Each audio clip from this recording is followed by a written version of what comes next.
এই যে শবে বরাত আসছে, ভাগ্যে ভালো কিছু লেখা হয় শবে বরাতে, এই বিশ্বাস থেকে হুমড়ি খেয়ে মানুষ মসজিদে আসে, ঠিক না ঠিক? ভাগ্যে ভালো কিছু লেখা হয় কবে? একটা হলো মানুষের সৃষ্টিরও 50,000 বছরে আল্লাহ তাআলা ভাগ্য নির্ধারণ করেছেন। আরেকটা হলো প্রতি বছর যেই রাতে আল্লাহ কোরআন নাজিল করেছেন, আল্লাহ সূরা দুখানে বলেছেন সেই রাতে অর্থাৎ লাইলাতুল কদরে আল্লাহ তাআলা সব গুরুত্বপূর্ণ বিষয় ধার্য করেন। শবে বরাত যেটাকে আমরা বলি মধ্য শাবানের রাত, এই রাতে ভাগ্য নির্ধারণ হয় এই মর্মে বিশুদ্ধ হাদিস বর্ণিত নাই। তারপরে আমরা জেনারেলি বলি ভাগ্যে যেন ভালো কিছু আল্লাহ লেখেন, আপনার নসিবে যেন ভালো কিছু আসে, আপনার রিজিকে যেন আল্লাহ বরকত দান করেন, এর জন্য বেশ কিছু আমল আমরা কোরআন হাদিসের আলোকে বলতে পারি, সাজেশন দিতে পারি। তবে তার আগে আমাদেরকে জানতে হবে যে ভাগ্য সুপ্রসন্ন হওয়া বা রিজিকে বরকত হওয়া বলতে কি বুঝায়। ভাই, রিজিকে বরকত হওয়া বলতে বুঝায় আপনি যা কামাই করবেন এর ভিতরে আল্লাহ তাআলা কল্যাণ দিবেন, যা কামাই করবেন এর ভিতরে বরকত হবে।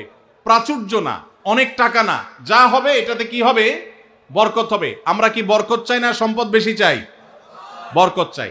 বরকত যদি চান এক নম্বর হলো ঈমান এবং তাকওয়া লাগবে। আল্লাহ বলেছেন ওয়ালাউ আন্না আহলাল কুরআ আমানু ওয়াত্তাকাউ লাফাতাহনা আলাইহিম বারাকাতিম মিনাস সামা। যদি কোনো জনপদের লোকেরা ঈমান আনে, আল্লাহর ভয় অন্তরে লালন করে, আল্লাহ বলেছেন আসমান থেকে বরকতের সব দুয়ার খুলে দেওয়া হবে।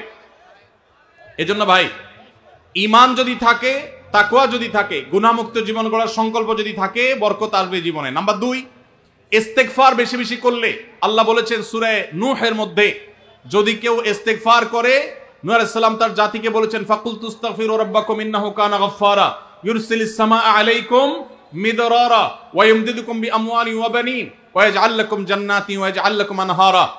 আল্লাহ নবী নূহ আলাইহিস সালাম বলেছেন আমি আমার জাতিকে বলেছি তোমরা আল্লাহর কাছে ইস্তেগফার করো, ক্ষমা প্রার্থনা করো। বেশি বেশি ইস্তেগফার করলে আল্লাহ তাআলা রিজিকের মধ্যে বারাকা দিবেন, অভাব দূর করবেন, সম্পদে এবং আল্লাহ তাআলা বরকত দান করবেন। তাহলে 2 নম্বর আমল হলো ইস্তেগফার করা, রিজিকে বরকত হবে ইনশাআল্লাহ। নাম্বার 3, শুকর আদায় করা। আল্লাহ বলেছেন লা ইন শাকারতুম লা আযীদান্নাকুম। আপনি কোনো কিছু পেয়েছেন আলহামদুলিল্লাহ বলেন, যা পাইছেন শুকর আদায় করেন, আল্লাহ নিয়ামত বাড়ায় দিবেন। নাম্বার 4, দান সাদাকা করা। আল্লাহ তাআলা বলেছেন ইয়ামহাকুল্লাহুর রিবা ওয়া ইউরবিস সাদাকাত। আল্লাহ সুদকে ধ্বংস করবেন, তবে সাদকা এবং দান এটাকে আল্লাহ তাআলা বাড়িয়ে দিবেন। এই জন্য কেউ যদি দান করে আল্লাহ তাআলা তাকে কি দেন? বরকত দান করেন তার রিজিকে। তারপরে 5 নম্বর হলো আত্মীয়তার সম্পর্ক রক্ষা করা। নবীজি সাল্লাল্লাহু আলাইহি সাল্লাম বলেছেন মান সাররাহু আন ইউবসাতা লাহু ফি রিজকিহি আও ইউনসালাহু ফি আথারিহি ফালিয়াসিল রাহিমা। যে ব্যক্তি চায় তার আত্মীয়তার সম্পর্কে, যে ব্যক্তি চায় তার হায়াতে বরকত হোক, তার রিজিকে বরকত হোক, সেই জন্য আত্মীয়তার সম্পর্কের সাথে সম্পর্ক ভালো রাখে, আত্মীয়দের সাথে অর্থাৎ রক্ত সম্পর্কে আত্মীয়দের সাথে যেন সম্পর্ক কানেক্টেড রাখে, বিচ্ছিন্ন না করে, তাহলে তার রিজিকে এবং হায়াতে বরকত হবে। এবং সর্বশেষ আরেকটা আমল বলতে চাই, সেটা হলো খাবারের ক্ষেত্রে একত্রিত হয়ে বসে খাবার খাওয়া। এই সুন্নত আমাদের সমাজ থেকে বিদায় হয়ে গেছে, আমরা অনেকে জানি না। আবু দাউদের একটি হাদিস বর্ণিত হয়েছে, নবীজি সাল্লাল্লাহু আলাইহি সাল্লামের কাছে এক ব্যক্তি বললেন হে আল্লাহর রাসূল, আমরা খাই কিন্তু অনেক খাওয়ার পরেও পরিতৃপ্ত হই না, পেট ভরে না, খাবারের চাহিদা পরিপূর্ণ মিটে না, কারণটা কি? নবীজি সাল্লাল্লাহু আলাইহি সাল্লাম বলেছেন তোমরা সম্ভবত আলাদা আলাদা প্লেটে খাও, আলাদা আলাদা সিঙ্গেল খাও। তখন নবীজি সাল্লাল্লাহু আলাইহি সাল্লাম বলেছেন তোমরা সবাই একসাথে খানা খাবে, আল্লাহ তাআলা তোমাদের খাবারে বরকত দান করবেন। একসাথে খানা খাবে এবং বিসমিল্লাহ বলে খাবে, এই 2টা কাজ করলে আল্লাহ তাআলা তোমাদের খাবারে বরকত দান করবেন। এজন্য ভাইরা, বাসা বাড়িতে এক প্লেটে স্বামী স্ত্রী 2জন আছেন, এক প্লেটে খাবেন। বাচ্চাদেরকে নিয়ে বড় প্লেট নিয়ে খানা খাবেন, এটা সুন্নত।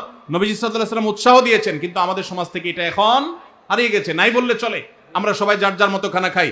এজন্য এই কাজটাও আমাদের আমলে, আমাদের রিজিকে, আমাদের হায়াতে বরকত এনে দিবে ইনশাআল্লাহ।